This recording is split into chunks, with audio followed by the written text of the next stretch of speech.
Live from the 607, it's the Ocho Duro Parlay Hour, where we're talking everything going on in the world of sports. Join in the conversation on social media with the hashtag ODPH, because here we go.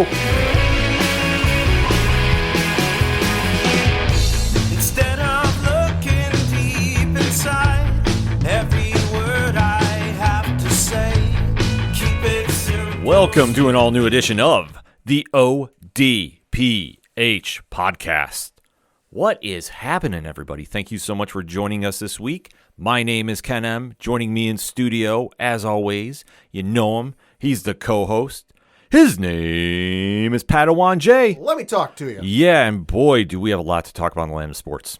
Oh, yeah, we do. We have a loaded show this week, so we definitely want to get the ball rolling. But after the show, we want to keep those conversations going. So, Pad, where does everybody go? ODPHpodcast.com. Right on. Head over to the website, sign up, follow, subscribe, do what you got to on all the social media accounts. Everything's updated. Shout out to all our new listeners on Threads, too. Hey. Threads is taking off right now. So if you're on Threads and you're not following us, make sure we fix that very, very shortly.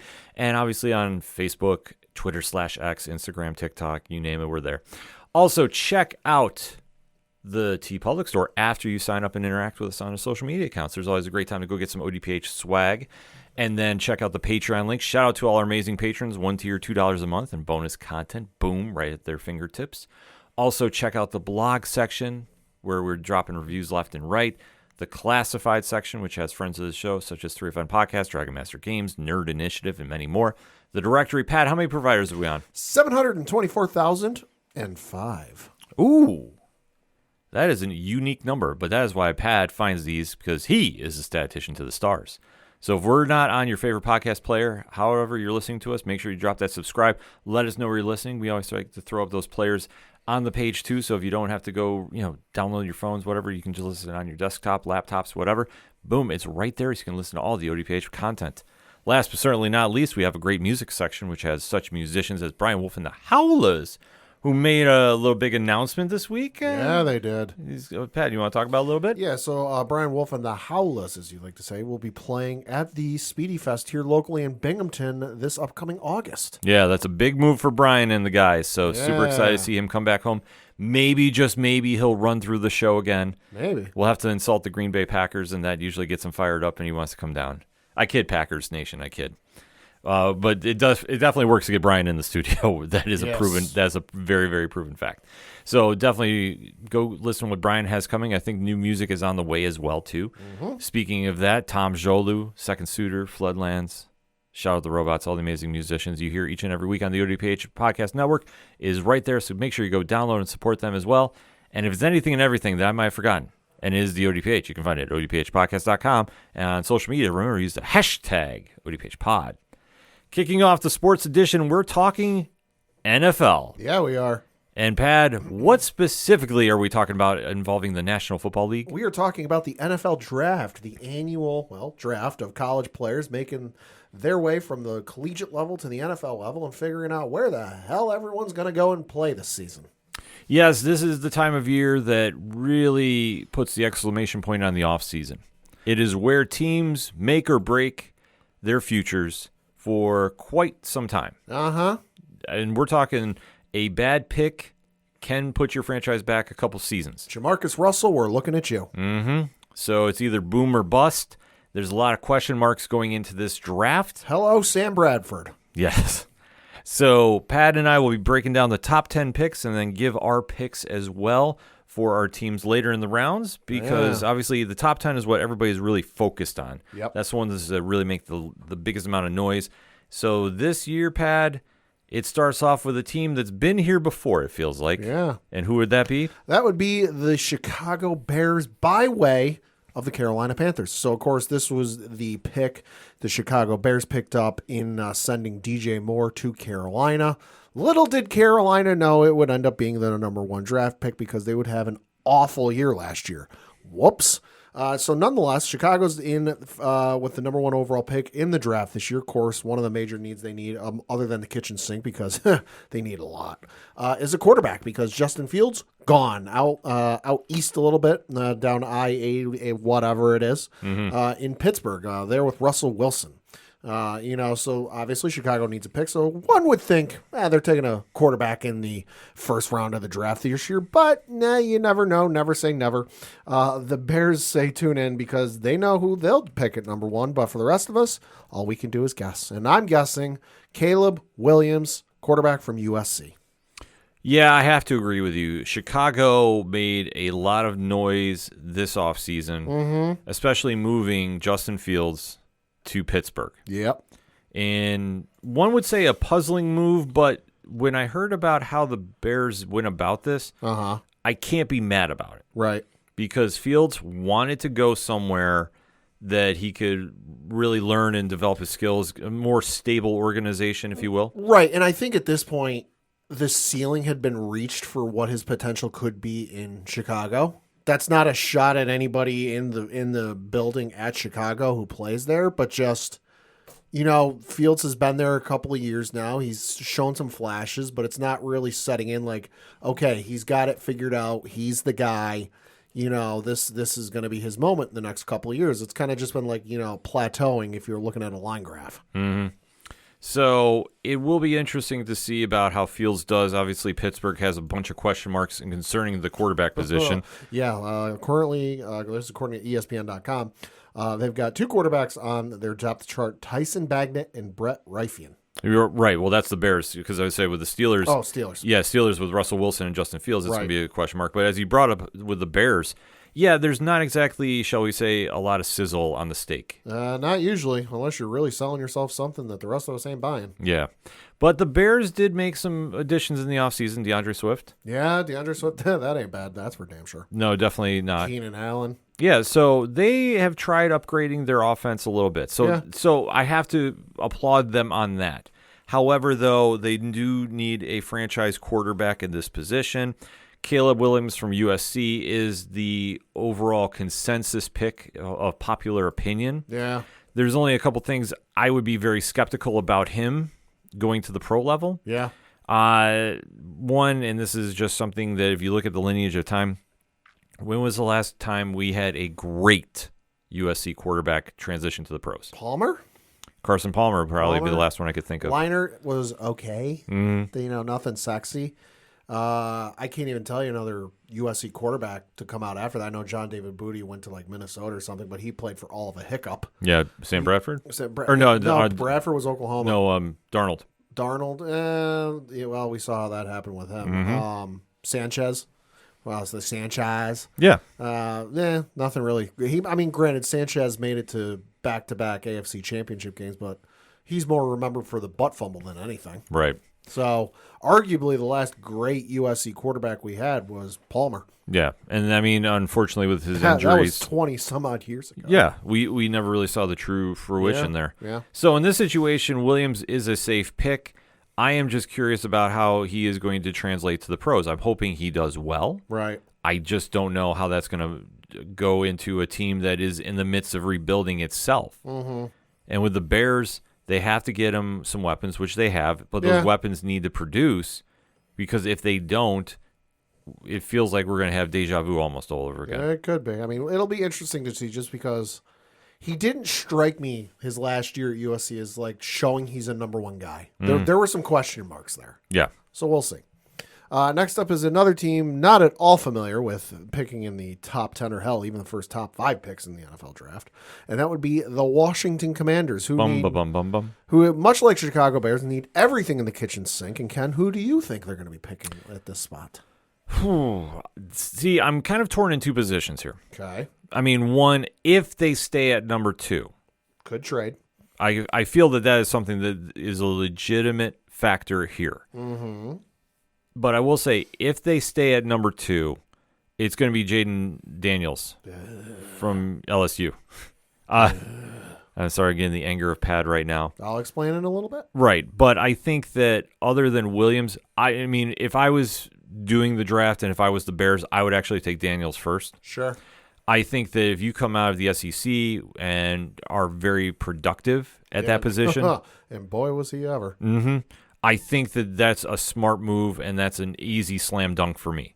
That I think that you need somebody that is a proven winner in arguably the toughest division of college football. Mm-hmm. And you really need to stand out. And I think that Daniels has all those tools that I think that he can do it on the feet. He has a great arm.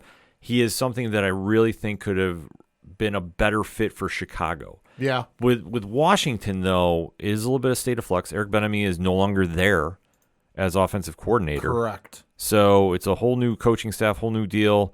This is where things could be a little dicey at first. Added Austin Eckler in the offseason.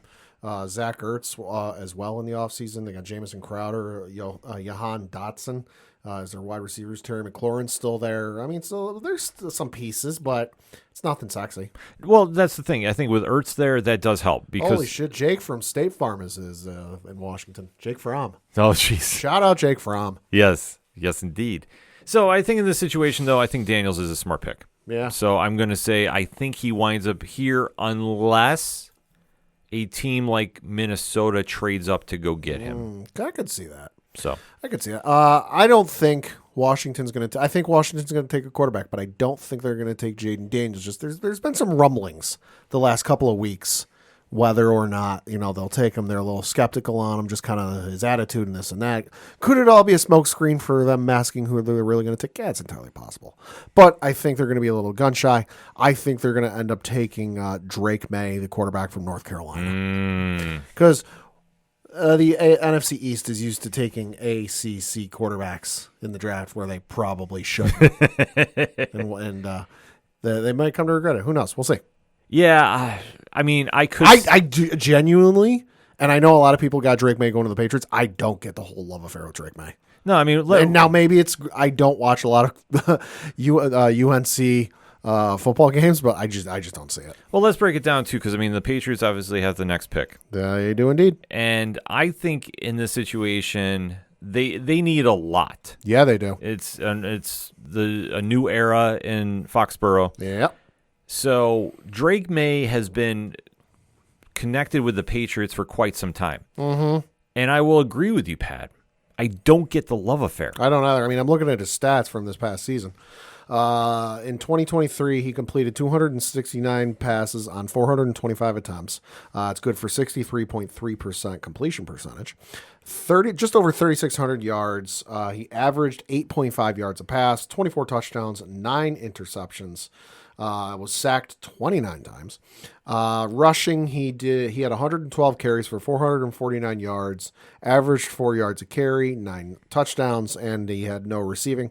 He was better, at least statistically, in 2022, where he had 4,321 yards passing, 38 touchdowns, 7 interceptions. So the stats are there, but then again, we saw this with Daniel Jones, where we went and we looked at the numbers and we're like, okay, the numbers are there. But then again, it's like I've told people before. I've had this conversation with friends who were like, why do you think, the Giants took Daniel Jones? Because they looked at the numbers and they're like, wow, those look really sexy. We can make his style work in our system. You look really sexy when you're greater than your opponents at your level. Because as I've said before, Duke, known for basketball, not really known for football. Right. Same can be said for UNC. UNC and Duke, they'll have some flashes in the pans and they'll have a little bit of success, but are they exactly contending, for the college football playoffs every year? Are they contending for one of the big 5 or whatever it is, bowl games every year? Not really, but they're contending and they're always getting at least something that ain't on the first week of bowl week.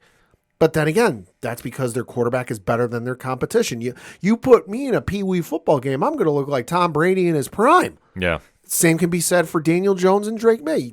They're going to look great because they're better than their opponents.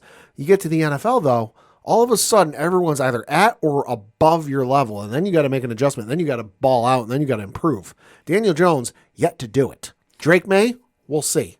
Well, the biggest thing here with May that I think a lot of traditional coordinators and head coaches love is he has all the physical tools. That he's over 6'3", he's over 225 pounds. He is physically ready for the league. And I think a lot of times the love affair is if you're a really physically built quarterback, they think that, oh, well, you're just a natural athlete. This will translate to leadership on the field and go from there. Right. But like you've touched upon, we've seen how many quarterbacks get taken and really haven't proven themselves on that big stage. Right. I mean, you think about, talking like a Sam Darnold. Sure. Talking like how you mentioned Jamarcus Russell. Like, you've talked about quarterbacks that are very Physically imposing. Yeah. And I think that you have just this notion like that's the prototype for what you want for your quarterback. Right. And I say that has been a mistake for the longest amount of time. Right. Like, I can't even put into words how much it doesn't add up. Right. Because it does for certain systems, but it's not a one-size-fits-all. Right. And that's the biggest problem that we have as we're kind of putting this all together, that teams are in love with May about this. And this is almost a disservice to him. Right. Because we've seen this happen before with another quarterback from North Carolina, the Maserati. Oh, yeah. Mitch Trubisky. Yeah. Who has a lot of similarities. Had some success, but it wasn't anything like, oh, my God, worth the spot he was taken in.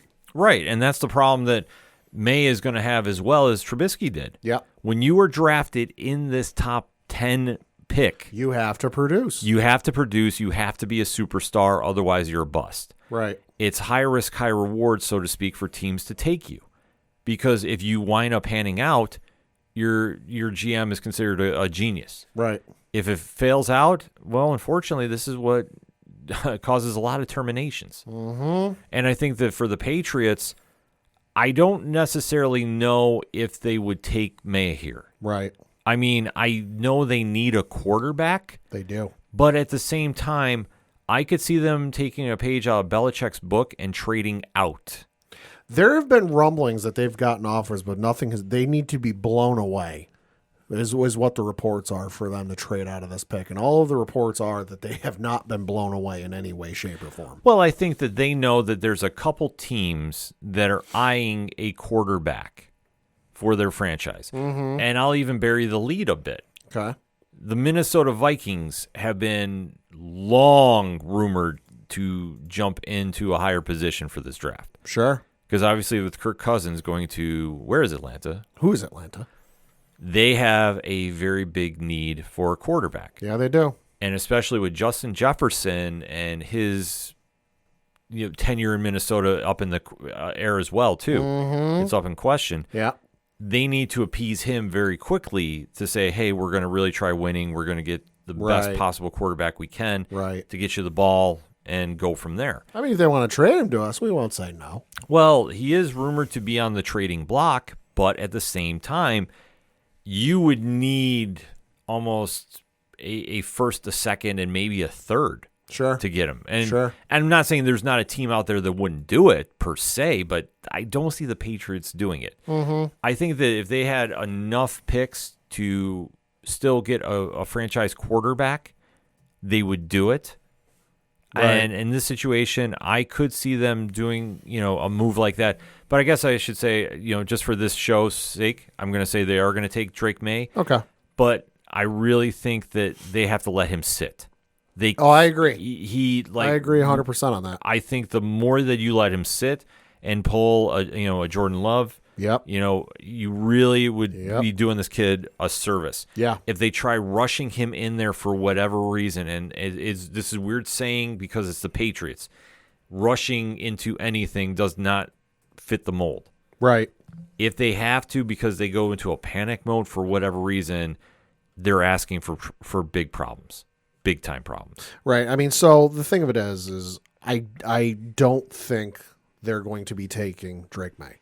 I think, as I said before, you're going to have Drake May go before to the Washington Commanders. And I think if that's the case, they're going to take Jaden Daniels. I love Jaden Daniels. Jaden Daniels has got fucking phenomenal numbers. Mm-hmm. You look at his stats last year, 236 completions on 327 attempts, 72.2% completion percentage, 3,812 yards passing, averaged 11.7 yards a pass, 40 touchdowns, 4 interceptions, and then he rushed 135 times for 1,134 yards, averaged 8.4 yards a carry, and scored 10 touchdowns on the ground with his feet. That is amazing as all hell.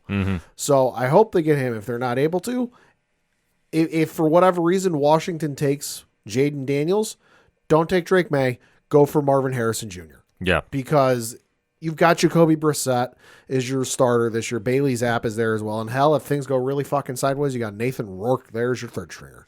But what's the one thing the Patriots have lacked since Randy Moss left? A true number one. True number one. Now, this is no disrespect to Kendrick Bourne, Demario Douglas, KJ Osborne, who they added in the offseason, Juju, Taekwon, or any of the other receivers they got there. They're not a number one. There are some in there, especially Kendrick Bourne, really solid number two. Really good second option if your number one guy there isn't open. But all the guys they've had in the last couple of seasons that they've signed, they're not number ones. The Patriots need a number one to throw to. Right. So if you're not able to get Jaden Daniels, which is the pick I'm going to go with, if they're not able to go him, get Marvin Harrison Jr. I mean, I think it would be a solid pick. I think that if the Patriots really want to throw everything out of whack, right, they should go get Harrison. I think Harrison should be in that top 3 pick percentage. Oh, yeah. But you have to just see where your team is really leaning. I think for both Chicago and Washington, it's quarterback no matter what. Right. The Patriots are a very big X factor because they could always trade out and let another team in if they think they can get some equal value. Right. And I mean, whoever they get is going to have a real interesting offense to work with just because for the first time in 20 some odd years, we can actually tell you who the coaches are on the coaching staff. They've got Alex Van Pelt as the offensive coordinator. I'm not going to go through his entire list. He's got stuff just stretching back as far as 2005, but hey, he was in Buffalo for a few years. Yes, he was. Was the Bills quarterback coach in 2008, was their offensive coordinator in 2009, was the QB coach for Tampa Bay, also the quarterback coach for Green Bay, was the quarterback's coach in Cincinnati from 18 to 19, offensive coordinator for Cleveland, and then was the offensive coordinator and quarterback's coach last season in Cleveland. So he's got some pedigree there. And then if we end up taking quarterback, you have an interesting quarterback coach as well because that is T.C. McCartney, who, again, host of other things, but more recently was in the Cleveland Browns system, but was also a quarterback coach in Denver. So he's got some people to work with that aren't green behind the ears. Yeah, I mean, we'll see. Yeah, they're going to put it together. I just think that for where they are going to go. Also, they hired Matthew Slater, smartest offseason move in the history of the NFL. Yeah, I would say that was a very smart move for them. I might be biased on that though. Yeah, no, but they needed to get him. Yeah. So that being said, I mean, the Patriots should take a quarterback, and I'm hoping it's Jaden Daniels. Right. We'll see with number 4, though, because this is a team that, boy, talk about having an interesting few years. Yeah. Crimenesus. It's the Arizona Cardinals. Did not have a good year last year, although maybe Kyler Murray did. I don't know how. Somebody check his Call of Duty stats. Hey-o. But the Arizona Cardinals need a lot, and a wide receiver is seemingly one of them. And I'm going to guess because I'm going on the theory in the path that the Patriots are taking a quarterback with the number 3 pick. They're probably going to go with Marvin Harrison Jr., the wide receiver from the Ohio State University. Yeah, I have to agree with you. I think Arizona, unless they do something really wild here, I mean, quarterback is not going to be picked here. Right. No way, shape, or form. Right. Unless they trade. But we could say I wouldn't put it past them. Well, you have to think with Arizona, they have a lot of needs. Yeah, they do. So if a team can really throw them something to get into that position, I think they would be more entertaining than, say, the Patriots. Yeah. I just think that Arizona just has to do so much here. Yeah.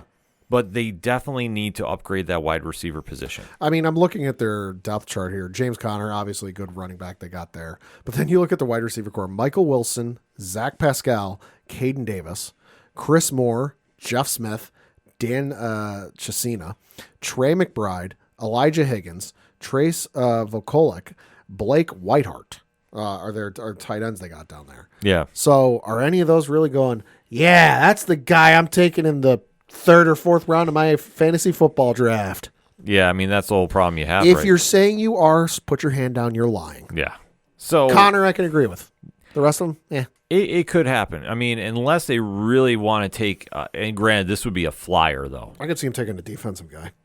They could take a defensive guy. I could see him going for Brock Bowers, though, the tight end from Georgia. Okay. I could see that. Now, granted, I think that's a slight stretch. You mean the college football producing university that is the University of Georgia isn't going to automatically ship him to Philadelphia like they do every year? No, I don't think he winds up in Philly. Philly fans, I kid because I care. Yeah, but it could happen. But like I say, I don't necessarily know if they're going to do that. I think if Arizona stays with the position, they're going to go get a skills player. Sure. Harrison makes the most sense. He's the number one consensus pick for wide receiver. Sure. So if Arizona is smart, they do that. If they really want to go for throw everything out of whack, sure, and they go for Bowers because Bowers could help in that offense as well too. Sure. I could see that happening there. But I'll just say, for our argument's sake, sure, Harrison's on his way to Arizona. Next up is the L.A. Chargers, who got a new head coach. So bright new shiny paint. We'll see what happens with that. Mm-hmm. Got Justin Herbert there, who he ain't that bad. And who do you think they're going to take?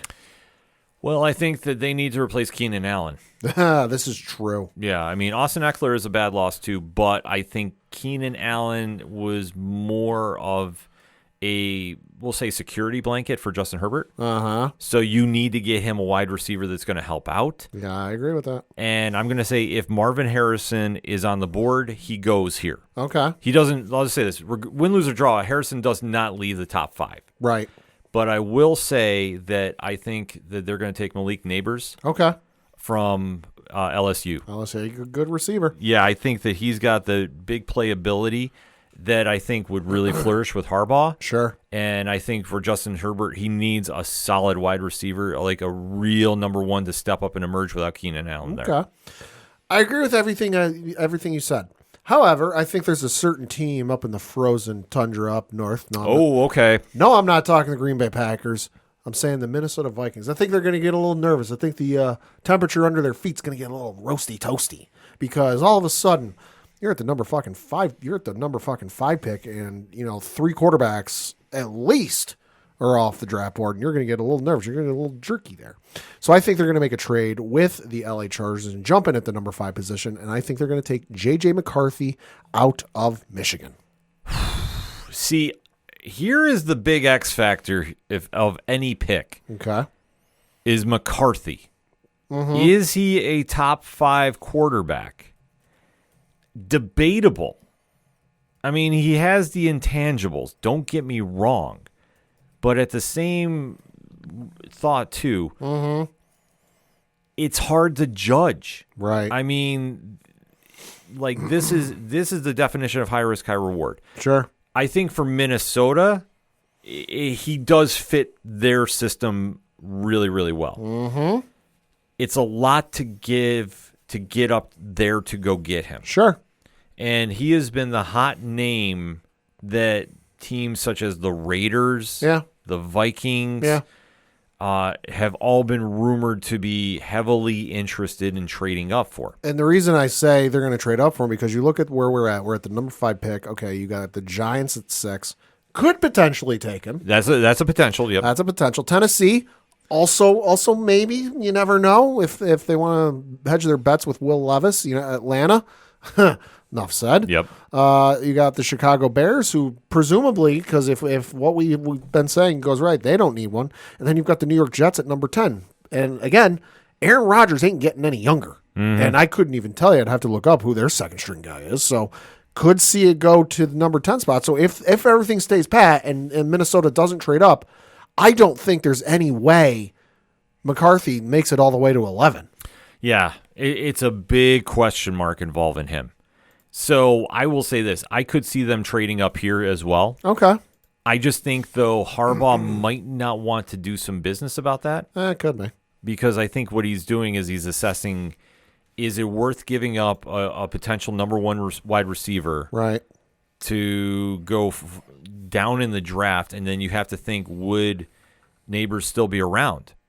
Right. From 5 to 11. Like that's a big question mark. Yeah. I mean, the thing with J.J. McCarthy, he's a good player, but he, to me, and admittedly Penn State guy, so there might be a little bit of bias in this, he's not sexy to me. Like, I watched him for the entire game they played against Penn State towards the end of the regular season last year. And he's got flashes of talent and flashes of brilliance, but it wasn't anything that I'm like, holy hell. Like, because admittedly, I don't watch a lot of Michigan State games, Michigan games, so it was my first time seeing him. And he didn't blow me away like Marvin Harrison Jr. did. Right. Marvin Harrison, I'd heard everything about him. I'd heard the hype. I heard he's as good as his father, if not better. And he played again, and I saw him play against Penn State, and I watched a couple games, and I'm like, holy fuck. Like, this dude's the real deal. That's when I started going, yo, Patriots, draft this guy. I want this guy on my team. Mm-hmm. I watched the game with Michigan, and I went, it's not bad, but it's not going, that's my guy. That's the, pre-order the jersey the day he gets drafted. We'll see, but it's not jumping out to me going, yeah, he's the dude. I agree. To trade up to the top 5 to go get him, that's a stretch. Oh, I agree with you. But then again, I think Minnesota's going to be looking at this going, they're going to get fuck. They're going to get panicky. Yeah, no, they are. And I think they make a trade a little later in the first round here. Okay. So we'll kind of go from there. Okay. Next up is our favorite team from the New York State. Indeed. No, we're not talking about the Jets. We're talking about the New York Football Giants, who need everything and a bag of chips. Mm-hmm. Well, this one, I can already hear Coach Duffy scream in adulation for who I think they're going to take. The Giants need a lot, but the one thing is they need an offensive line. Yeah, and I think they're going to go to the University of Notre Dame and take Joe Alt. Christ. I really think that they're going to go there. They need to do some upgrading on that line. Desperately. Because I know that a lot of teams think, or a lot of fans think they're going to go for wide receiver. Mm-hmm. Here's the thing. If Daniel Jones is on his back, it's not going to matter who is in on the ends to go catch. Or he's running for his life and can't look. Yeah, so they need to address this. Daboll and the powers that be over there should be, looking at this and saying this is where we need to go. Right.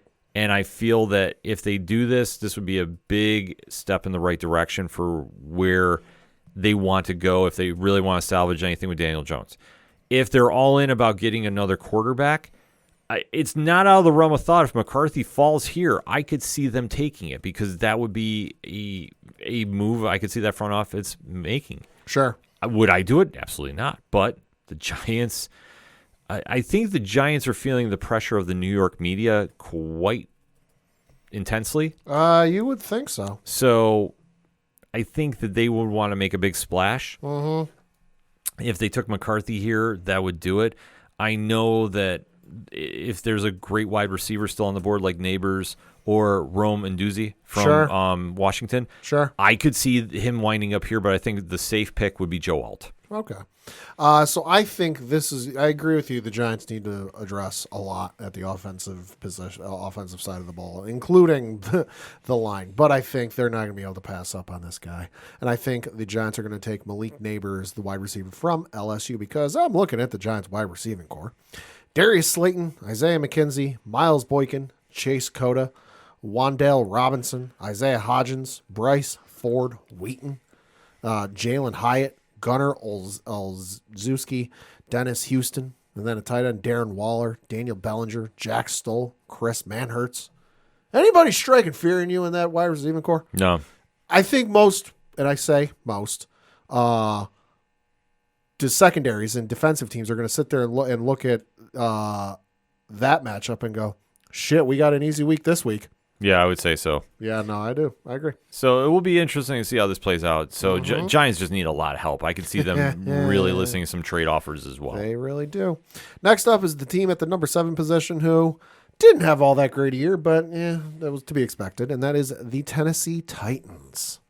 Yeah, Tennessee, they're another team that's in this little stage of flux. Mm-hmm. So I'm going to say right now, I think this is where Minnesota trades in to the top 10. Okay. I don't think the Tennessee stays here. I mean, obviously, if Joe Alt is somehow still here, yeah, he's going to Tennessee. Right. That's no question of that. Yeah. So I think we'll just have to wait to see how that shapes up. Mm-hmm. And then but I'm going to say right here Minnesota trades in. Okay.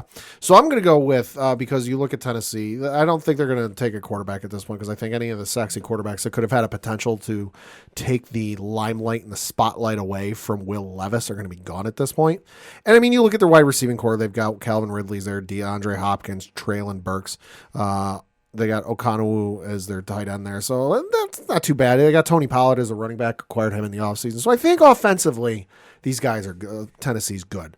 So I think with this pick, they do need to upgrade their offensive line, though. Oof, yikes. So I think they're going to take Joe Alt, the offensive tackle from Notre Dame. Like I say, I think if he's still there, I think he's a lock. He's not making it out of the top 10, I'll tell you that much. Oh, I fully agree. Then we get to the team that ever since they gave up 25 points unanswered. A lot more than that, though. But, yeah, we'll see. Things have been downhill for them. One of their franchise quarterbacks for a lot of those years, including that Super Bowl loss, retired recently. Matty Ice, congratulations, sir. Yes, indeed. Thank you for the Super Bowl. But up next with the number 8 overall pick who is Atlanta? What is Atlanta? They're up with the number 8 pick. Yeah, and this one, they're going defense. I think they've gone on offense for the last couple of years. Yeah, so they're set as they're going to be for right now. Yeah. And this one, I think they're going defensive end, and I think Dallas Turner from Alabama is the prime choice here. I know. I agree with that pick exactly. They got Kirk Cousins, the man who I'll say this. I don't think I've said this on air yet because we really haven't talked about it, but if the agent for Kirk Cousins doesn't write a deal or write a book on how to get the perfect contract or the perfect deal, it's a missed opportunity. Oh, absolutely. The amount of money this man has gotten for his client, astonishing. But they've got Kirk Cousins, Taylor Heinicke's their backup there, Bijan Robinson, Drake London, Darnell Mooney, Rondale Moore, Kyle Pitts. Offensively, they're fine. Mm-hmm. They've got everything they need. So I do think they need to look at things defensively because they give up a lot of points. Yes, they do.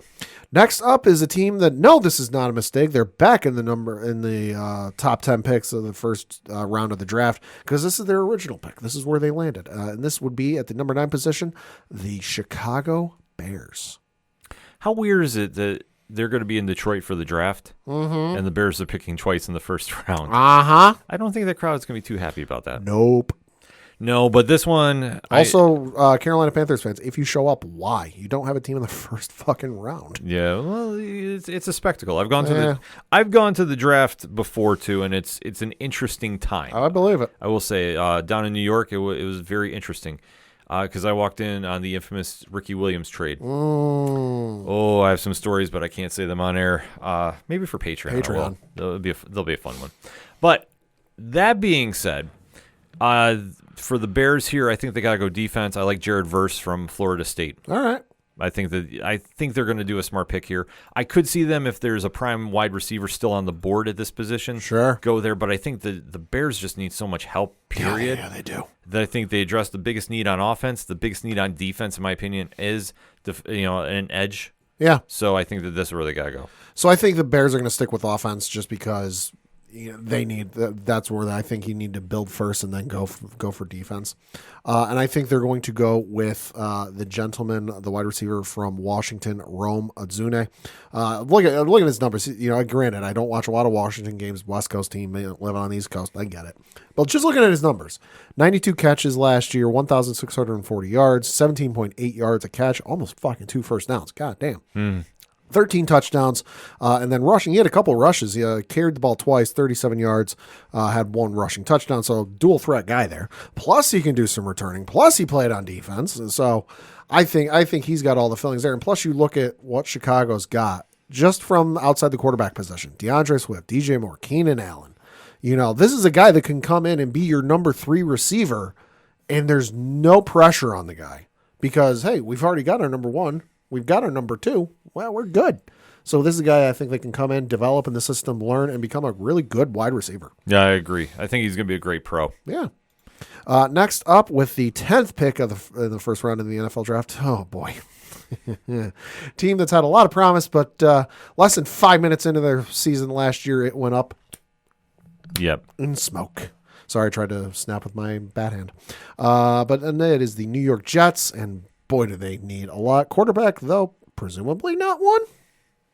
No, I wouldn't say so. I mean, it would be a it would be a Stones move, if you will, because they would have to have a lot of stones to do that to Aaron Rodgers after all the nonsense last year. So I will say that would be that kind of move if they took a quarterback. No, I like, and I apologize, I'm probably going to mess up the gentleman's name, Olumiya Fashuna from Penn State. Oh, okay. The offensive tackle? Yeah. You're the Penn State aficionado. No, dude's real good. Tell you that much. Real go-getter, real baller. Good luck getting past the guy. Yeah, Fashanu, I think, is really going to be something that they need there. Dude's going to have a really dynamic career, I'll tell you that. Yeah, so I think that for the Jets, that makes the most sense. Yeah, you would think. Yeah. I think they're going to stick offensive, and I think they're going to take Brock Bowers, the tight end from Georgia. I mean, listen, you look at the Jets. Assuming Aaron Rodgers is healthy this year. Yeah. Because if they not, that's right, they do have a second string. It's the old Tyrod. But you look at their wide receiving core. Breece Hall is there. Then for running back, and then the wide receiver core: Garrett Wilson, Alan Lazard, Irvin Charles, Mike Williams, Jason Brownlee, Lance McCutcheon, Xavier Gibson, Malik Taylor. It's not bad. Yeah, could be better. But then they're tight end: Tyler Conklin, Jeremy Ruckert, Kenny Yeboah, and Zach Kuntz. Kuntz. Mm-hmm. So I mean, you look at that. That's not good. That's kind of shitty. So I think Bowers can come in and be an instant upgrade at that position. I agree, too. The only thing over the course of his career, though, Rodgers has never favored a tight end per se as the number one option. So with Bowers there, I think that would change up a little bit. Yeah. But I think that they need a little more on that offensive side of things, so I could see that definitely playing out. All right. So, I mean, that being said, that's the top 10. Your team was already mentioned. I know for my Buffalo Bills. Number 28 pick. Well, I'm going to say this. I think that they are going to be trading. Ooh. And I think, as wild as this might sound, which is interesting, I think they're going to try either trading up to 12, because they've always had a good deal with Denver. Right. And I think that they're going to go for a replacement for Stephon Diggs. Okay. And I could see them... That is their glaring issue right now. Right. And I think if Nduze from Washington is still on the board, I think that they're going to go up and get him. Okay. Because the only question mark is obviously if there's a great wide receiver that late. Right. That would be interesting to, add for Josh Allen, because I think Josh can work with anybody. Sure. I know that there is also talk of a Brian Thomas Jr. from LSU down in that position as well. Right. I could see them staying there if they think they got a chance to go get him. I will say this, the Bills' first pick is going to be wide receiver. Absolutely. No, I'm not entirely sure the dude from LSU, what is it, Brian Thomas Jr. is going to be there. Mm-hmm. I think what's going to end up happening is I think the Bills are going to take one of the Texas wide receivers at that position, because I agree with you. They're going to take a receiver at that spot. Defensively, they're all right. Offensively, you look at the running back, they're fine. Quarterback, LOL. Mm-hmm. Tight end, again, ha. No, their glaring issue is at wide receiver. So I think they're going to end up taking one of the guys from Texas, the Longhorns, either Adonai Mitchell or Xavier Worthy. Either one would be a good pickup. Yeah, I think so too. Although if they're Southern boys, boy, better adjust to that weather real quick. Yeah, I was going to say the frozen tundra that is Buffalo in mid-December is not exactly the best place to play. Good food, shit weather. Yeah, at least for part of the year. Yes. But like I say, I think this is where the Bills are going to wind up going, and they do have some options. I mean, it just depends on how far they want to trade the draft. Yeah. I mean, I've even heard a wild scenario they could even try trading with the Vikings their first and second pick for Justin Jefferson. Good because of how the deal is structured this year. Right. Well, and I know I've tried with trade machines online. Bills can trade for Jefferson. Right now, then the issue becomes, once you got to re-sign him because he's coming up on the end of his rookie deal. Mm-hmm. Yeah. So I think the only other option that they might do, because it would be possible as T. Higgins from Cincinnati, which I think he'd be great as a number one. He'd be a decent addition. Whether he's a number one, we'll see. He's always had other guys around him that he's never had to be a number one. So that'd be an opportunity to see, can he be a number one? Yeah. So, I mean, there's a lot of interesting ways the Bills can play this year's draft. Yeah. So I think it'll be fun to watch to see. Yeah. But I would say this. If they have a chance at a legit number one, I could see them trading as high as to 12. Okay. I think that 12th pick could be a very interesting one. I feel like that's going to be the case for a lot of teams, that like they're looking for that, because this seems to be a very offensively geared draft. Unlike years past where it's been very defensive heavy. This seems like it's very offensive heavy, and there's a lot of teams that need a lot of offensive weapons. Yeah. And I get the feeling there's going to be a lot of teams, especially that first round, that are going to be real nervous and jerky and want to go, shit, there's no chance our guy's going to be there by the time our pick comes around. We got to move now. Mm-hmm. Yeah, no, I could definitely see that happening too. I think the Raiders are going to be another team to watch too. Yeah. I would not say that Antonio Pierce might be aggressive, depending on who they want to take if they see a franchise quarterback in that mix. I mean, listen, Antonio Pierce and the Raiders set the tone with the Super Bowl. If you don't know what I mean, the Raiders wouldn't let the Chiefs use the home locker room for the Allegiant Stadium out there. Yeah, so I could see them going to get a quarterback in that position. I could even see a Michael Penix Jr. Yeah, I could see. Yeah, I could see him winding up being a Raider. Yeah, if not, maybe J.J. McCarthy too. Like I think that they're going to be in play there for that next tier of quarterbacks. Sure. But it really doesn't matter where you're drafted as long as you produce on the field. And I think that's what every team is looking for what their needs are going to be. Yeah. So the draft takes place from April 25th through April 27th. If you're in the area and you got tickets, it is from the campus Martius Park in downtown Detroit, Michigan. Round one, will be on ESPN, ABC, ESPN2, NFL Network, ESPN Deportes, ESPN Radio, NFL Radio. I know I'm watching the Pat McAfee coverage. Pat McAfee's got the greatest coach of all time, Bill Belichick, doing it with him, so I know who the hell I'm watching for the NFL draft. But no, round one is Thursday, April 25th at 8 p.m. Eastern. Rounds 2 and 3 are Friday, April 26th at 7 o'clock Eastern.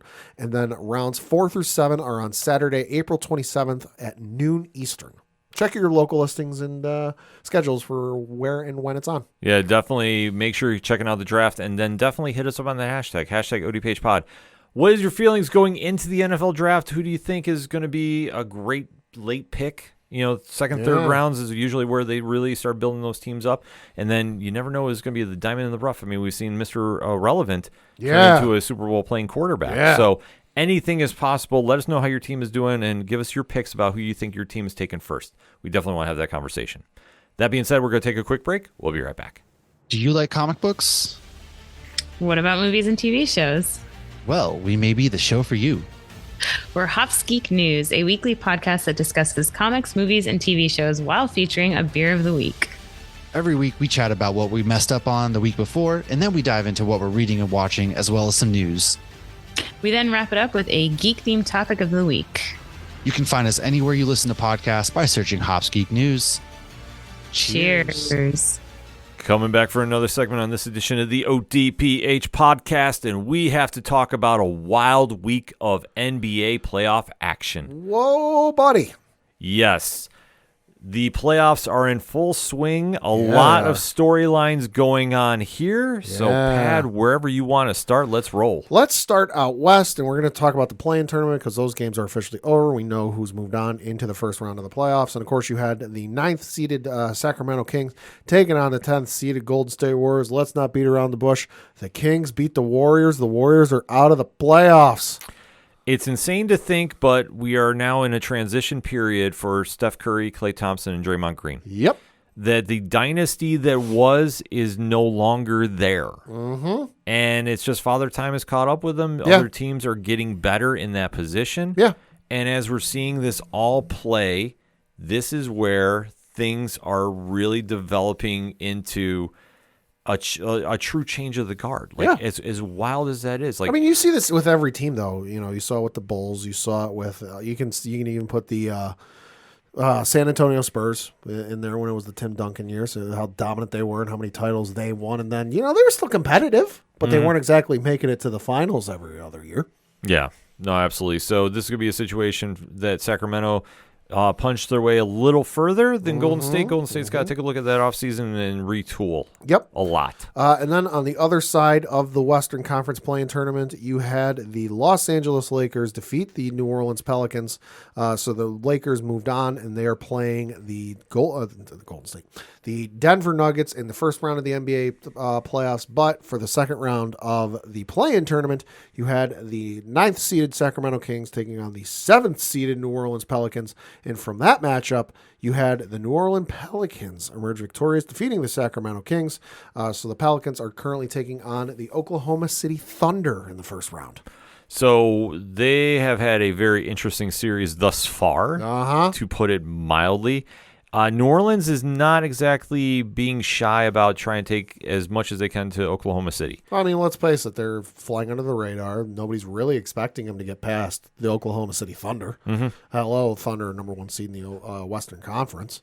So they're playing with house money. Right, but they gave them all they could on game 1. Yep. Oklahoma City did win 94-92 on a very, very wild last minute of the game. Yeah. So it'll be interesting to see where New Orleans goes from here. And then in the 2 spot, Denver is rolling like nothing has happened. To quote the fans in attendance, who's your daddy?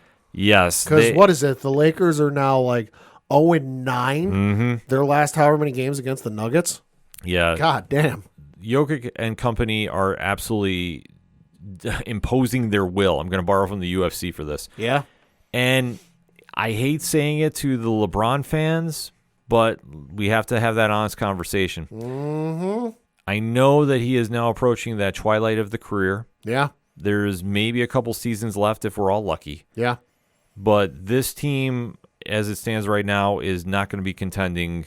They'll be lucky if they make it out of the first round. Yeah, I mean, something catastrophic will have to happen to the Denver Nuggets for the Lakers to make it out of this first round. Yeah, I mean, I'm not going to say fully sweep, but I'm going to say I would not doubt it happening. I think if it's not a sweep, because that's where I'm leaning sweep. But if it's not, the Lakers might eke out one game, and that's because Denver might have like a bad shooting night. Like I said, I could see it going 5, but yeah. I honestly think this could be a sweep. Jamal Murray is playing lights out too, especially second halves. Jesus Christ. He has like an insane stat up for like how many points he's putting on in late in the fourth quarter. So if he is now going to be their closer, that's going to be a tremendous asset to Denver. When he's healthy, he's always been great. Right.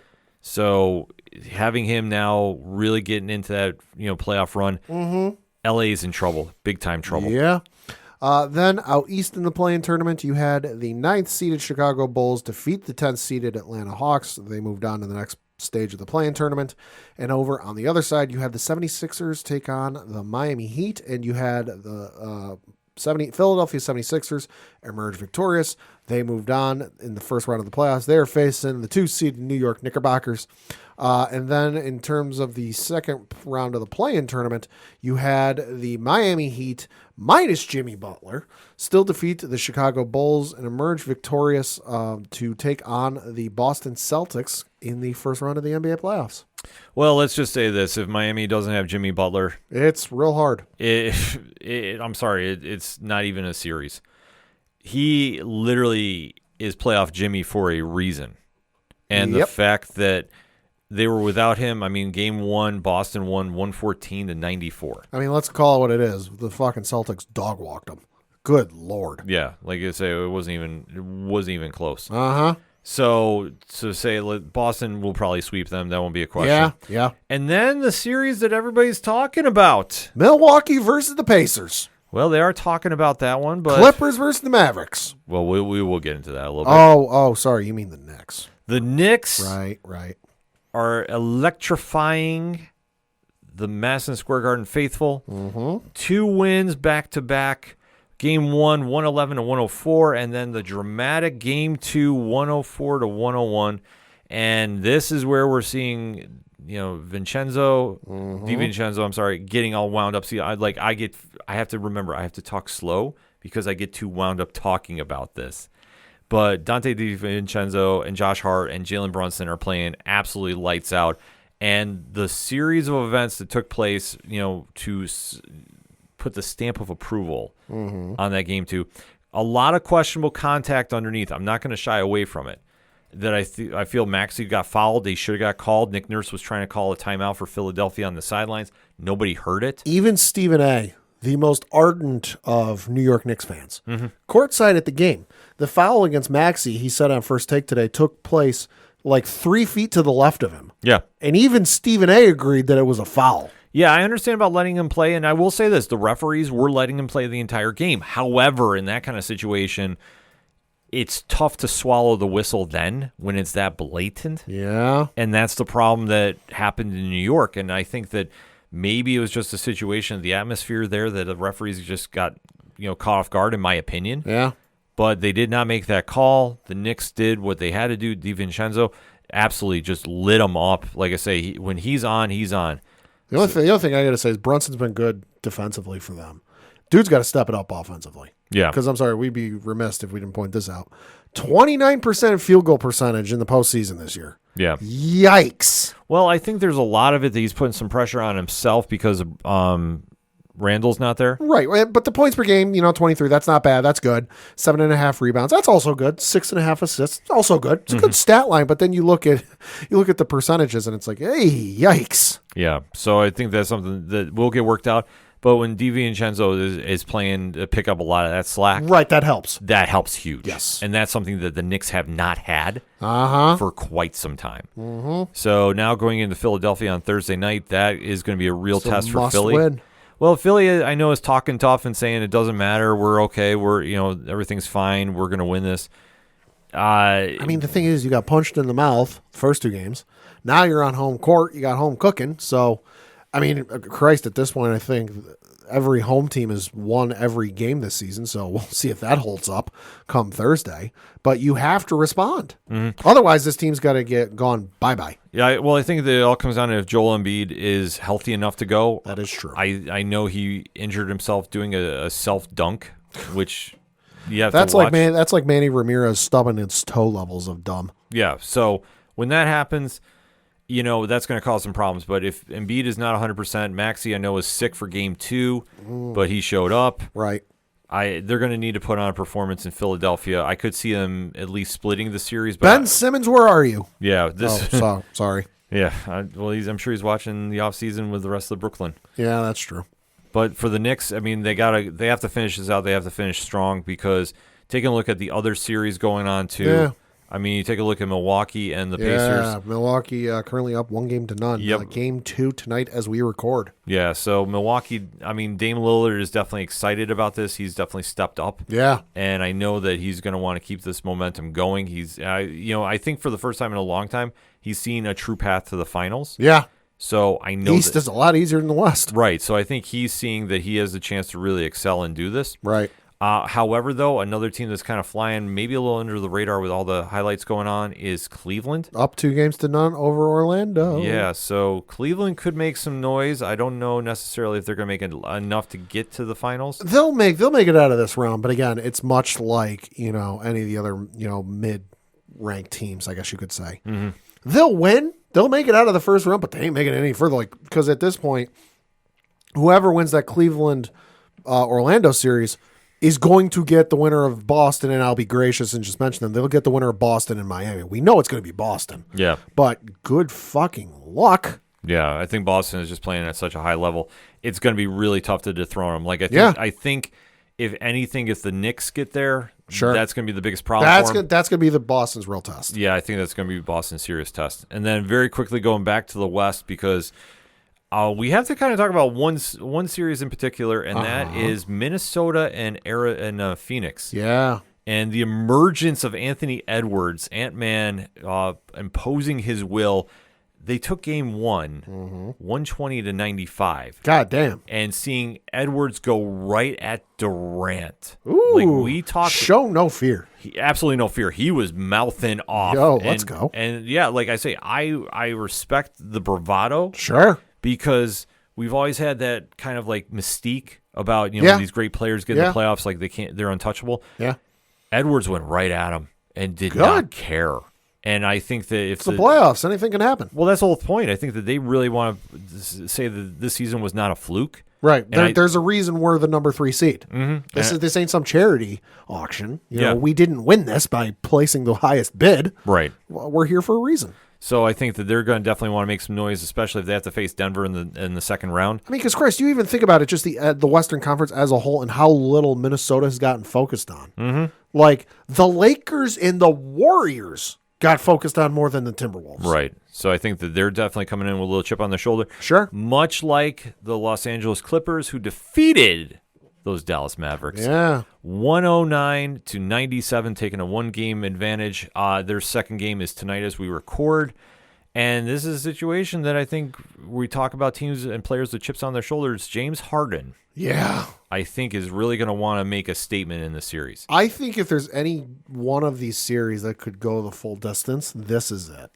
Because I can see this being a real back and forth heavyweight title fight, you know, punch for punch, pound for pound between the two.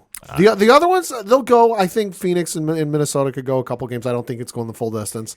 Nuggets and Lakers sure as shit ain't. No. OKC and who is it? Pelicans? No. Celtics and Heat? No. Cleveland and Orlando could. I don't think it'll go the full distance. Bucks and Pacers aren't. And the Knicks and 76ers aren't. So out of any one of these that could go the full distance, I think it's going to be Clippers and Dallas. It could be. Honestly, I think those two will go. I could see, pending with Orlando, they could give Cleveland a run. I don't think Philly and New York is going to go any farther than 6, maybe. I think it'll go 5. I think a 5 is a safe bet. I think Philly will get one at home, and then the Knicks will win out. Yeah, because I think the Knicks want to win at home. Yeah, because they want to see New York riot. If you really put the NYPD to the test. If you have not seen the footage, watch. You can go on TikTok. You can go on Instagram. Take a look for the post-game celebration of fans outside the Garden. I was like, Chris, look at the footage from when they beat Boston. What was it, last season? Mm-hmm. And how nuts they went for the first game of the regular season. Yeah, that's why I say if the Knicks get to the finals, it's over. Like, yep. I'm not saying. Well, as a fan, I'm going to say we're going to win, but I'm just saying that city is already pumped up, and we're already 2 games into a play-in series. Yeah. Like, how insane is that?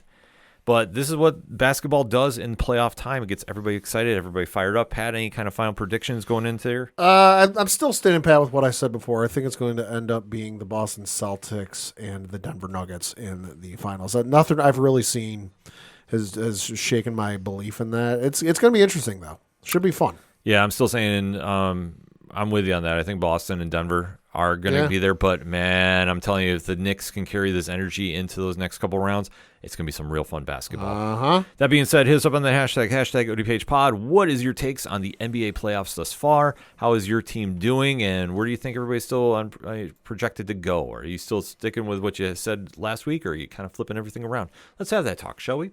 But first, we're going to take a quick break. We'll be right back. You ever wondered what comics Mark from Vale is into? What Zach from Left Behind's favorite MCU movies are? Well, Metalcore Nerds is the show for you. My name is Sean Mott, and here at Metalcore Nerds, we cover the latest things in pop culture, whether it be Star Wars, Marvel, DC, AEW, and everything else in between.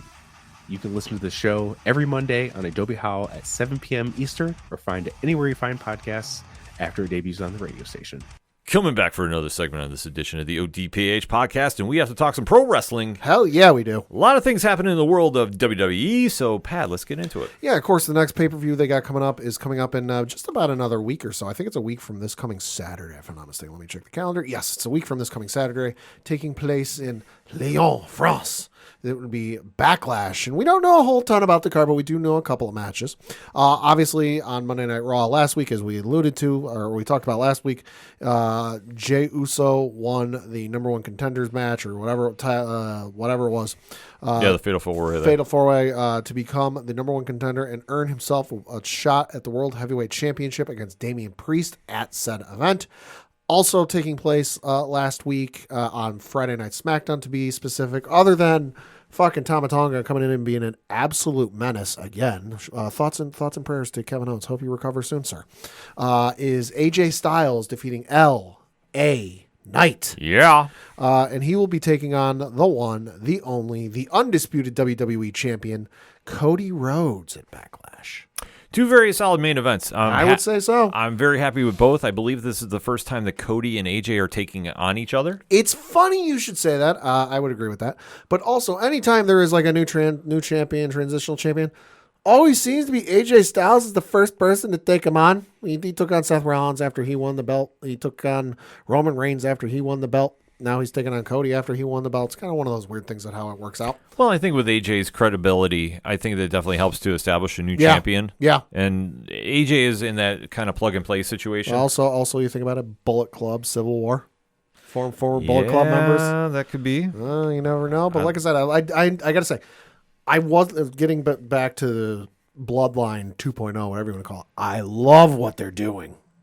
Oh, my God. Like with the way they're doing with Tama Tonga, crashing the car with Kevin Owens, finding out he crashed his car into Kevin Owens' car, and that's how he got the bloody head. And what is it? Nick Aldis going, listen, there's consequences for losing, but there's also consequences for your actions. And if you don't get this sorted out, you're going to find out what happens. Oh, so good. That's the whole thing. When you have a creative mind like Paul Heyman and getting with Triple H about this and saying, okay, what else can we do? I mean, you think about on a short-term scale, Tama Tonga, if you're a diehard wrestling fan, you know who he is. Yeah. You know that obviously him and Bullet Club in Japan have been synonymous for eons. Yep. Bringing him in to the North American audience, and especially with WWE, who, let's face it, there's a lot of people that just watch the WWE. Yep, they're they don't not watch familiar. Right. Bringing him in, establishing him as this viable threat. He's a monster. Instantly. It's winning people over, and it's also establishing him to those fans to know what to expect when we finally see him in a match. And also taking a storyline that we thought was played out and done with and going to wrap up here by probably the end of the year and going, this has got some more life to it, which is going to be awesome to see. And rumor is Jacob Fatu could be debuting with him this Friday. Yeah, we'll see what happens. I don't know. I kind of like the idea of Bloodline 2.0 taking on Bloodline 1.0 at Survivor Series. War Games. But we'll see. The other thing that happened this week is obviously we know on the pay-per-view after Backlash that is taking place May 25th in Jeddah, Saudi Arabia. That is King and Queen of the Ring. We don't know who's scheduled to participate for Queen of the Ring, but we did have a couple of participants on Monday Night Raw announce that they're going to be entering for the King of the Ring tournament.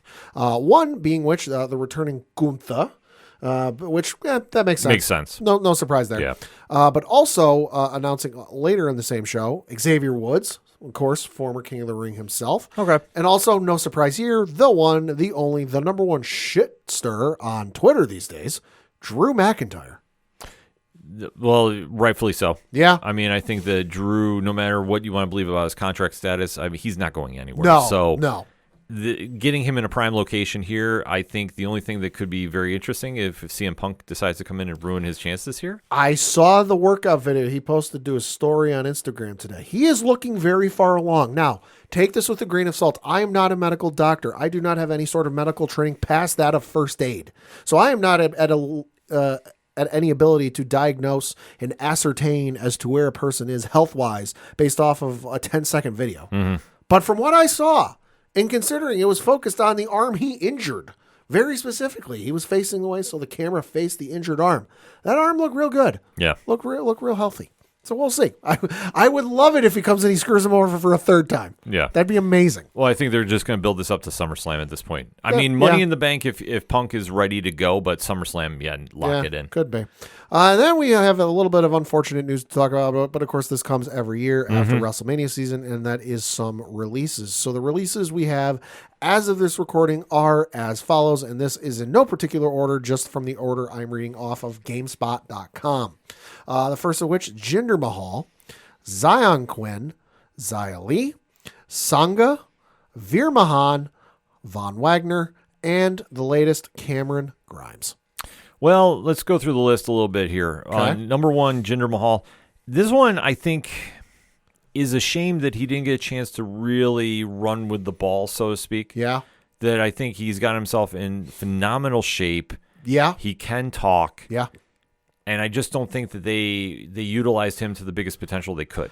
I mean, they used him for all of they needed to when they made their first foray into, India. The couple, what was that, 2017, whatever? Yep. But after that, it was kind of really, they never really did anything with him. Yeah. It was kind of just like, he's there, he's here, he has some matches, he's a solid worker. But there was definitely some missed potential there, I feel like. And you could tell they really didn't have anything when he was just kind of like in a manager role. And there was never any rumors or any kind of hearsay that he was injured or something. So shame for him, but I'm sure he'll make the rounds on the indies and kill it on the indies. He's one of two people on this list that I think is going to have a huge indie run. All right. Next up would be Zion Quinn. I mean, honestly, for being in NXT for quite some time, just never really got over. Like I say, it was one of the situations that I don't think he had anything really great to work with in NXT, in my opinion. No. And I think that it was just kind of like, what are we going to do? And this one makes a lot of sense. Yeah. Albeit, though, I could see him making something up on the indies and really making a run there. I could see him indies or maybe NWA, TNA. Yeah. Somewhere over there. I don't see him going to AEW. No. If we had a guess, no, I wouldn't say AEW either. No, I'd say either NWA or just straight indies. Next up is Xia Li. Well, this one... A lot of missed opportunity, I feel. A lot of potential. Oh, I do too. But I don't think they ever really knew what to do. Right. Well, I think that she had gone through a couple different gimmicks and just none really worked. No. And it was one of the situations that if they don't have anything for her right now, it's not to say that I wouldn't see her coming back later. I could see it. But it really depends on what she wants to do now. Yeah. And I think that that's going to be a situation that we have to kind of keep an eye on. Yeah. Next up is Sangha. Well, Sangha was part of the tag team with Veer, if I'm not mistaken. Yeah, the Sangha and Veer. And the faction with Jinder. Yeah. And that one really no surprise. I don't think WWE knew what they were doing with that tag team. No, I don't. I think they just saw three guys who could be packaged together. They gave it a shot, but they never really gave it enough jet fuel to work with, if you know what I mean. Yeah. So, unfortunate for them, but I think both Sangha and Veer Mahan, will do great on the indies. Yeah, well, I think, I could definitely see them doing some things on the indies as well, too. Yeah. Like I say, it's just one of the situations WWE, I don't think, had anything for them really substantial. The only thing we had from them was the Veer is coming promos for like 6 months. Eons. Oh, my God. That's it. So yeah. Next up, Von Wagner. I want to say this was a surprise, but it honestly wasn't. Mm-hmm. And technically, the writing might have been on the wall, and we didn't realize this. Okay. Because remember, he was killed, unalived, if you will, on NXT by Braun Breaker with some steel steps. Yeah. So, granted, it's NXT. We say we always judge everything down there by the fact Tony D'Angelo beat a murder rap because of a wrestling match. True. Why, Pad? Reasons. But still, it happened. Yeah. So this one, Von Wagner is another guy, too, that I just don't think they had anything really for. I think they were expecting him to really excel, but he's... did not really have a presence on the mic. I know they gave him Robert Stone for a while. It's kind of a weird pairing. Looking at his profile on ProFightDB.com, his last appearance of any sort, because the site does list in house shows and TV shows. His last appearance with the company was for an NXT TV taping on April 2nd of this year, where he lost to Lexis King. So, the thing is I'm always willing to give a guy time and potential. But for me, I might take a little while to warm up to him. Famously, Damian Priest. Damian Priest first showed up on NXT, did not give two flying you-know-whats about the guy. I'm like, whatever, he's fine. Doesn't really do anything for me. But then it clicked, and I'm like, oh, now I'm starting to get this, and now I'm starting to buy into this a little. Von, until he got, quote-unquote, unalived, by Braun Breaker, I really didn't know or care for the guy. And then all of a sudden I was like, oh, okay, well, this is interesting. And then it kind of just went nowhere. Well, it's like the same thing when you talk about, with Jinder. Yeah. And him managing Veer and the other gentleman there. Yeah. It's like, I think WWE had the same kind of idea with him and Robert Stone. Sure. And they thought, okay, well, here's some guys we can package together. Sure. And it doesn't play out. So, it's just one of the situations there where I think that there was an upside that they saw and just were not getting what they thought out of it. And he'll be an interesting character to see on the indies, what he decides to come back as. Because I could see him still wrestling Sure. But as what gimmick, I just don't know. Sure. And then lastly, and certainly not leastly, Cameron Grimes. To the moon! Yeah. Oh, this one hurt. Yeah. Yeah, Cameron Grimes, I have always thought he does phenomenal work, especially on the indies. When he finally got to NXT and they let him run with the crypto millionaire gimmick, Yeah. I thought there was a lot of potential to be had there. Sure. Had a great feud with LA Knight. Yeah. So, unfortunately, he fell victim to something we've talked about here on air. There's certain gimmicks you can do in NXT that will win over the crowd there. Mm-hmm. But a lot of times, it just doesn't translate to the main roster. Yeah. And I think in his case, unfortunately, the gimmick was one of those that it had a shelf life, and just unfortunately, you need to adapt it or it goes away. Yeah. And I think that's what we got here. I mean, the thing is, I liked the guy for his finisher. He had a wicked finisher. I remember there was a match. I can't remember when it took place, but I know he had a match on NXT. Bell rung, came out, hit the dude with the double stomp. 1, 2, 3, win. Mm-hmm. Less than 10 seconds, and I went. I remember eating dinner as I was watching that match, and I looked away to take a drink from my cup of milk, and I was like, "Holy shit! Like, what the hell just happened? I missed the finisher." And I was, and I love the money, crypto, Bitcoin gimmick, because at the time that was prevalent in society, and that was going on a lot, with GameStop and AMC and the stocks and all that stuff. But much like that, while some folks still to this day focus on that stuff, it kind of faded out of the public eye, and it faded out of, the limelight. And I think part of the issue is he never adapted from that, because the thing I get with a lot of NXT guys, you got to kind of come up with your own ideas, and you got to kind of adapt and develop and pitch some ideas. And just for whatever reason, it never did, because I get everyone talks about the NXT feud with LA Knight, and that's what their fond memories are. Folks, they had the first fight for the $1 million title on June 13th, 2021. That was almost 3 years ago. That was almost 3 years ago, which should tell you, he's not really doing much, because he had the 2 matches with LA Knight. Because the next one was at the Great American Bash on July 6th of 2021. Mm-hmm. And then it was kind of over from there. He was on NXT up until August, and then he made his Friday nights, and then he was on Friday Night SmackDown, where he lost a fatal 4-way again to Rey Mysterio, also involved were LA Knight and Sheamus. So he had all the potential, I feel like, and had a lot of talent. Just for whatever reason, couldn't put the character and the talent together to get the right combination. Yeah. It's one of those situations where he'll be fine on the indies. Yeah. I could see him going to AEW, but I'd much rather see him go run crazy on the indies. I think he'll do indies. I don't think he'll go to AEW. Yeah, but we'll have to wait and see, though. I'm hoping for everybody, though, that was released, they find work very soon. Yeah. And we'll just have to watch where they go. In 90 days. Yes, in 90 days. So when everything's up, because WWE, well, they have that whole clause in the contracts. They do. It's a good thing to have. Mm-hmm. That being said, hit us up on that hashtag ODPH pod. What is your thoughts about the week that was in wrestling? What stood out to you? If you're looking for more in-depth coverage, I know AEW Dynasty happened. There's multiple shows on Nerd Initiative YouTube by our guy Rich from 3FN Podcast, who also heads up Nerd Initiative Wrestling. New guy Nick and yours truly. So definitely head on over there. Go check it out. That being said, we're going to take a quick break. We'll be right back.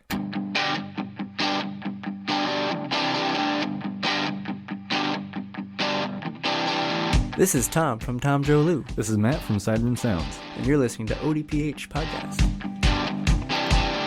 Wanna go where no one knows my name, to the desert, the oceans, or the plains.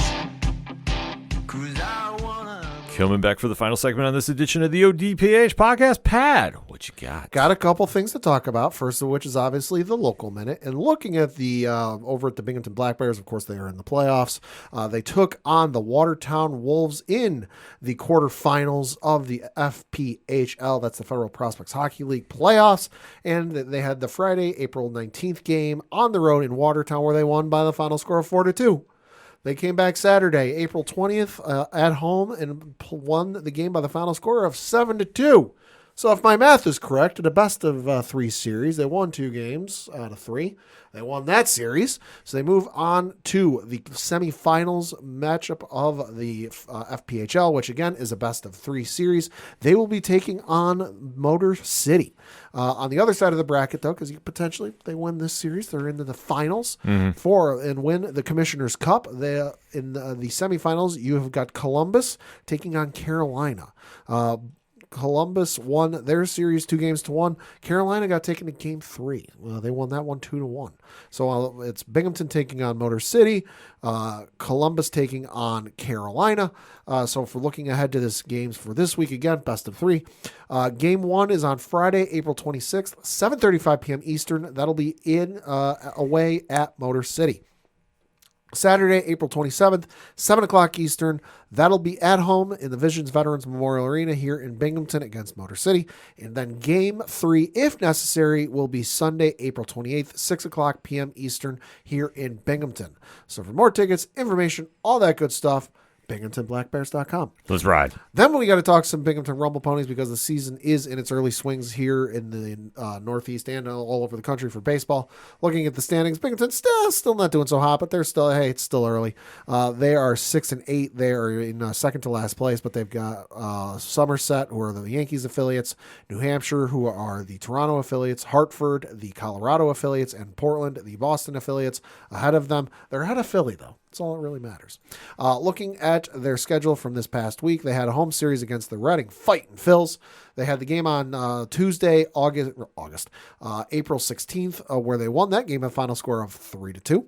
Game on Wednesday was postponed due to inclement weather. Tell me about it. That game was made up as part of a doubleheader on Thursday, April 18th. Won the first game by the final score of 4-3. Lost the second game, though, by the final score of 7-4. Came back on Friday and lost by the final score of 8-2. Came back Saturday, though, pulled out the victory, won by the final score of 6-3. Heartbreaker on Sunday, though, lost by the final score of 5-4. Looking ahead to this upcoming week, they're on the road playing New Hampshire. They are playing Tuesday, April 23rd, 6:35 p.m. Eastern. Wednesday at 6:35 p.m. Eastern. Thursday, the 25th at 6:35 p.m. Eastern. Friday, the 26th at 6:35 p.m. Eastern. Saturday, they're playing at 4:05. I was gonna say it can't be 6:35. It's not 6:35. No, it's 4:05. And then Sunday, April 28th is the final game of the series. Gotta be early. It's 1:35 p.m. Eastern. Yep. Then they return home. They're back home starting April 30th for a series against Hartford. At 6:35. No, 6:05. Okay. For more tickets, information, all that good stuff, bingrp.com. Then we got to talk a little women's basketball. Okay. Because the WNBA draft took place this past week. Right. Surprise to absolutely no one, and congratulations to everyone who got taken in the absolutely. WNBA Draft was cool. Draft. Yeah. Caitlin Clark went number 1 overall to the Indiana Fever. Already breaking records because it's been reported widely that in terms of the most popular WNBA jerseys, Sabrina Clark is number 1 overall.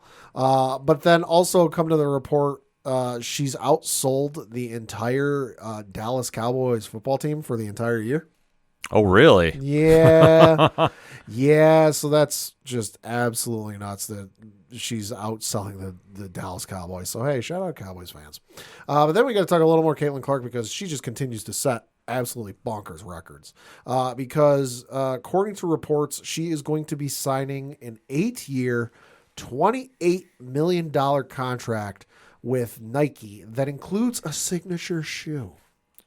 Oh, that's awesome. Yeah, so an article on ESPN.com says, quote, the Wall Street Journal and The Athletic reported the pending deal, citing unnamed people familiar with the negotiations between the sportswear giant and Clark's agent. Excel Sports Management, which represents Clark and Nike, did not immediately respond to requests for comments from the Associated Press. Clark's name, image, and likeness deals signed in 2022 expired at the end of the 2023-24 college season. The new deal would be the richest sponsorship contract for a women's basketball player. Under Armour and Adidas also participated in contract discussions with Clark's team in February, according to the Wall Street Journal and The Athletic. Puma also showed some interest, but walked away when told the bidding would start at $3 million per year, according to the Wall Street Journal. Close quote. So shout out to her. That is nuts. That's insane. And also a signature shoe. Gotta love that. No, definitely a cool moment, too. I actually was watching the WNBA draft. Yeah. And then I've got to talk a little bit about the Indiana Fever and the Caitlin Clark effect, because the numbers with this are just astounding, because the season ain't even started yet. And teams are having to move venues that they're playing in due to the demand for tickets. So this is reading from an article on IndyStar.com. It is one of the local newspapers up in Indianapolis. And the article is written by Chloe Peterson. Shout out to Chloe. Article reads, quote, Caitlin Clark always draws a crowd home or away, and sometimes it's more than opponents' arenas can handle. The Washington Mystics announced Thursday that due to unprecedented demand for its contest against the Indiana Fever on June 7th, they are moving the game from Entertainment and Sports Arena to Capital One Arena. Entertainment and Sports Arena, the Mystics' normal home venue, has a capacity of 4,200 people. Capital One's arena capacity is nearly 4 times that, holding 20,356 fans. Tickets will go on sale to fans on April 23rd. This is the second time so far this season that an opposing team has moved its game against the Fever to a bigger venue. The Las Vegas Aces announced on April 5th that they are moving their July 2nd game against the Fever from Michelob Ultra Arena, which has a capacity of 12,000 people, to the T-Mobile Arena, which has a capacity of 18,000. Gamebridge Fieldhouse, the Fever's home arena, has a capacity of just over 17,000. The Fever held a special pre-sale for Indiana's 20 home games last week, and single-game tickets are on sale now, close quote. So just the numbers alone, that, like, I know one of the knocks with WNBA is, there's not a whole lot of people. That looks to be changing real damn quick, and deservedly so, because that's awesome. It's an amazing moment, too. Like I say, the WNBA draft numbers, I actually watched the event, too.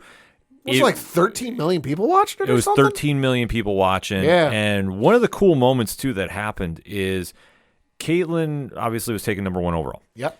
But her teammate went to support her by the name of Kate Martin. Okay.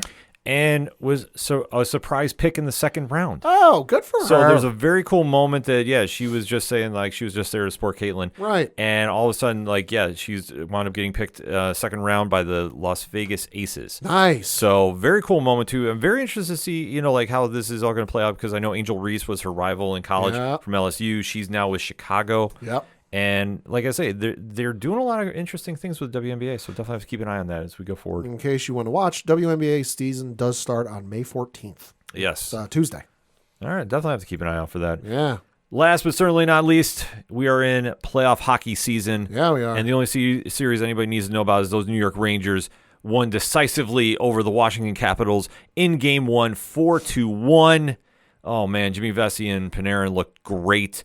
And, of course, Matt Rempe just coming out of nowhere, lighting them up. Yeah. Like I say, they were looking really good. Jumped out to a 3-goal lead in the second period and really never looked back. But the fourth one was just kind of a little, cherry on the sundae. Playing tonight against Washington as we record. So, Blue Shirt Nation, stand the puck up. It's all about the cup. Hey, and shout out to Toronto for making a comeback after getting hosed the first game. Yeah, we'll give you 5-1. Lost first game and bounced back one game too. I'll give you kudos on that one. We'll give you some flowers on that one, but I mean, obviously, to those of you who bet the Leafs to sweep in 4, the fuck is wrong with you? Yeah, I mean, it's hockey. You exist. There's video. Yes, this is true. We have seen those videos, folks. You don't think we'll see you, but we do. We did. You're not John Cena. Yes. Dun, dun, dun, dun. For anything and everything that is the ODPH, you can find it at odphpodcast.com. That's it for this week in sports. So for the one and only Padawan J. Just want to point out, the Houston Astros are in last place, to which I say, fuck them. I'm right there with you. My name is Ken. Thank you as always for listening to the ODPH podcast. We'll see you next time.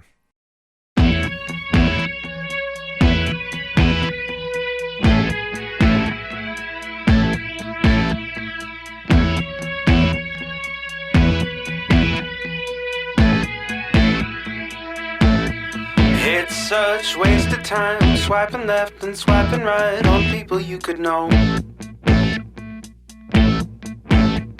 'Cause anyone who's worth a damn be worth way more than a picture could ever show. could find the right light, find the right angle, and never find your soul.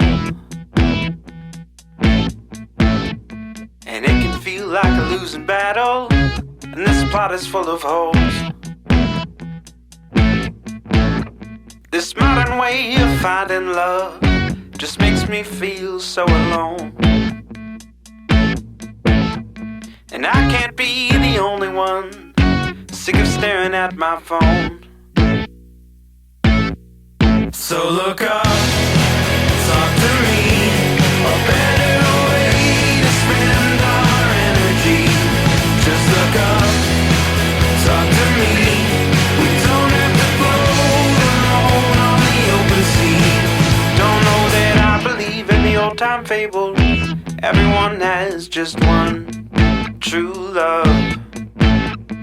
All I know is you're across this table, and you're all I'm thinking of. So look up, talk to me, a better way to spend our energy. Just look up, talk to me. We don't have to float alone on the open sea.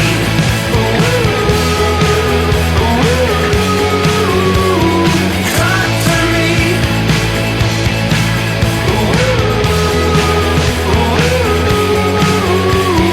Talk to me. It's such waste of time, swiping left and swiping right on people you could know.